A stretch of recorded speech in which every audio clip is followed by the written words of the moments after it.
So, as many of you know, I just went to Texas for my nephew's graduation. I gave him that Wheels quilt. And one thing that I like to do when I travel is go to a local quilt shop in that area. So I looked online and I found that I think there were two quilt shops in Wichita Falls, which is where I was. But I only chose to go to one of them. It was called the Enchanted Quilt, and here's their little quilt label. And I'll put their address. I'll put their address in the video so that you can see exactly where they are in Wichita Falls. And I picked up a few little items just to support the local business scene there. I got just a couple of these little scraps. This one has strawberries and this one has stripes. So those are kind of cool to think about how to use. I don't know how I'm going to use them yet. The other thing that I found there was they had these little Moda scrap bags, and it says Moda good to the last swatch and then scrap bag.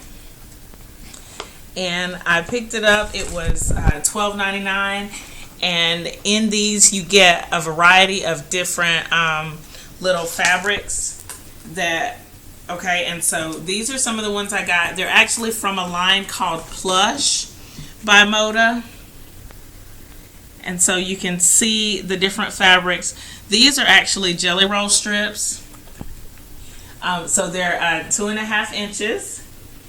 But there were only 24 of them. You typically in a full jelly roll they are 40 to 42 strips, but these are actually there were only 24 of these. But I love the colors, and they kind of reminded me of Texas, the greenish, brownish of many things that I saw while I was there. And so I decided that I'm going to make a rail fence baby quilt out of these strips. So the first thing that I've done is I'm taking them and I am putting them in groups of 3. And like I tried to do dark and light. Okay, and so each one of these has 3 in there. So what I'm going to do is I'm going to sew these strips into groups of 3. If you're a beginner sewing a full 42-inch strip, it takes a lot of concentration, so you don't have to do this. What you could do instead is these are folded, and you can cut them in half. You could just slide your scissors in there, cut them in half, and then you actually can get more variety that way, and you get a shorter strip. And I've actually done that here. These are 3 half strips that I'm going to sew together. Oh, that one's backwards. Okay, so you can, by doing this, you make a little bit more variety. So my first step to make my rail fence quilt is to sew each of these groups of 3 together with a 1/4 inch seam. So I'll do that and I'll show you what's next. I have my strip sets all sewn together. This is just 2 of the strip sets. This is the half strip set that I was telling you about, and then this is the full strip set, so all 42 inches. This one's probably about 20 to 21 inches. So our next step is going to be to cut these strips into squares. So first I'm going to measure the height of my strip from top to bottom, and for these I got a height of 6 3/8. I was hoping that it would be 6 1/2, but I didn't quite make it there. So 6 3/8. So I'm going to cut these into 6 3/8 inch squares. The first thing I'm going to do is take the selvages off. So I've lined up one of the lines along one of the seams, and I'm just going to cut the ends off so that the end is nice and straight. Okay. And then I'm going to flip it around and get my 6 3/8 inch cut. So I'm going to find a line, find the 6 3/8 inch line on my ruler, and I'm lining that up with the edge that I just cut. And since I'm left-handed, now keep that in mind. So if you're right-handed, you'll just be doing this the opposite way. And then again, I'm lining up one of the lines along my seam, and giving it a nice cut. All right, and I only need one of each one of these. So I took one from my half strip, and now I'm going to take one from my full strip. And for the inside of this block, I used 36 of these units. And this is what I'm cutting now, cutting the selvage off. But this is the rail fence block. It's, in my case, it's 3 strips sewn together and cut into a square. So I'm going to find the 6 3/8 again. Alright, and then I have one of the lines lined up with the seam. Okay. Now I have a lot of this left over, but you don't throw this away. We're going to use this in the border. So I have, these are all the extra strips that I have I'm going to use in the border. And then these are my squares for the block. So this is the rail fence unit. And you can make it, of course, with however many you want to use, 3, 4, 5, whatever. But you still have to measure it and make sure you get squares. Now to make this into a block, I'm going to make a block using 9 of these units. So I'm going to start with units that go horizontal. So this one goes horizontal. Then I'm going to place a vertical. And then another horizontal. And that's the first row. Okay, when I get ready to do the second row, I will go the opposite way. So this one will be vertical, and then the middle row will be horizontal. And I'm just kind of looking through here, trying to get some variety in my blocks.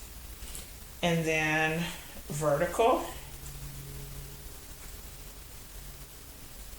And actually, since these two are kind of close, I'm going to just go ahead and put this one for the bottom row.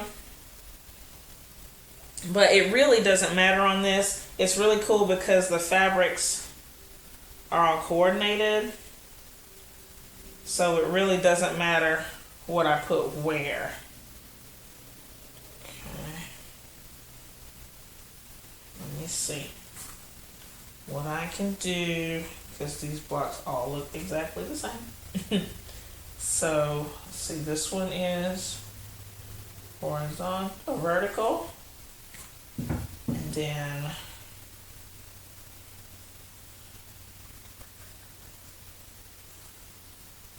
horizontal. Nope, I'll put this one over here.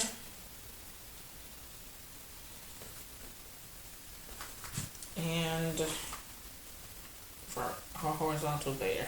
Well, I don't really want that one either. So you see that you can kind of play with them to get a look that you like. So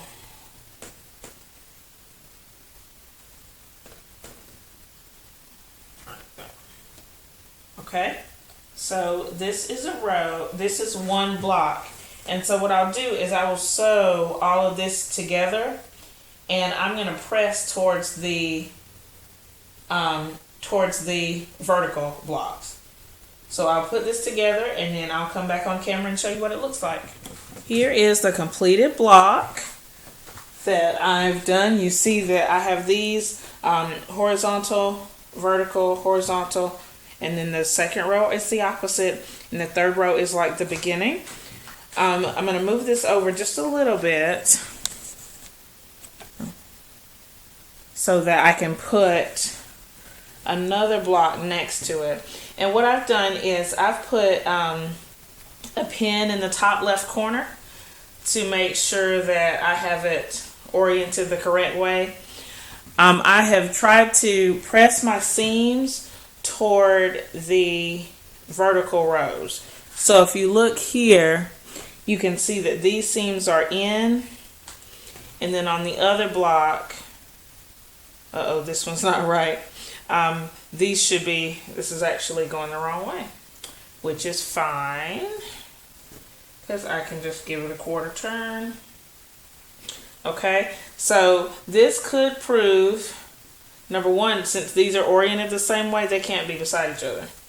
So when I get ready to place my other blocks, I have to make sure that they're both horizontal blocks. So I'll do that. I have 2 more blocks to finish. One thing that you could do to avoid this issue, I'm going to turn it the other way just so you can see it, is you could sew rows together. So sewing all 6 of these together, and then all 6 in the middle, all 6 in the middle. That will, so you won't have to deal with, you can make the seams naturally opposed. These I'm going to have to finagle just a little bit to make them work, but I think I'll still do it. I have 2 more blocks sitting over there that I'm going to put together, and then I'll show you how to put this whole thing together. I have all 4 blocks ready to be sewn together, and these 4 are going to make 1 unit. I'm just going to fold over each side horizontally, and then I'll do the seam in the middle.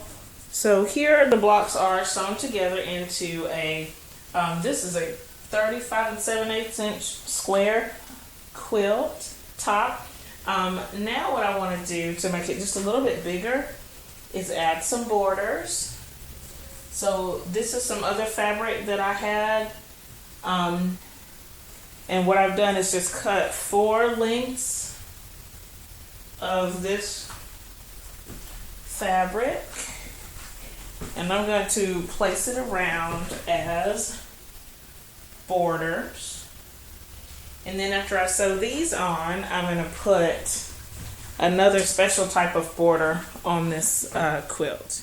The border is now sewn on to the quilt. You can see it all around. It's here on the side. And I played with the directionality of the fabric, so it kind of looked like the arrows are pointing out to frame the quilt.